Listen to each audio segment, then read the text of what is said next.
La estrategia ya tiene presencia en el 92% de los municipios del país y cubrió el 100% de las localidades con presencia de huachicol. Más de medio millón de jóvenes ya se encuentran dentro del programa Jóvenes Construyendo el Futuro. Así lo informó Luisa María Alcalde, secretaria del Trabajo y Previsión Social.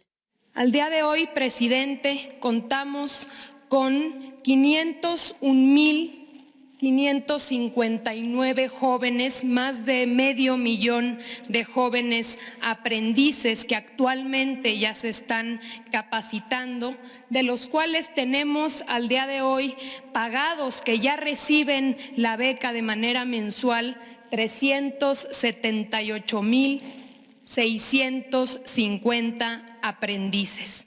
Durante la conferencia de prensa matutina, el presidente señaló que estas cifras se deben a la inversión de más de 40,000 millones de pesos que se destinarán en 2019 para atender a los jóvenes y se busca que crezca hasta llegar a 2,300,000 jóvenes, lo cual va a significar una inversión de alrededor de 100,000 millones de pesos. Indicó que este es un programa con un enfoque de justicia y humanismo, con el que se busca no darle la espalda a los jóvenes para que no tomen el camino de la delincuencia. Hay 17 millones de jóvenes en la pobreza en el país.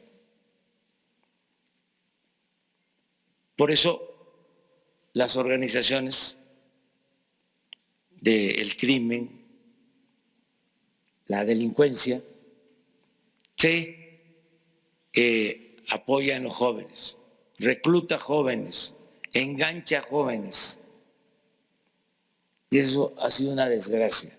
De los aprendices, el 58% son mujeres y 42% hombres. El 42,8% cuentan con estudios de bachillerato y el promedio de edad oscila entre los 22 y 25 años y está presente en el 92% de los 2,457 municipios del país. Mariana Sánchez, 21 Noticias.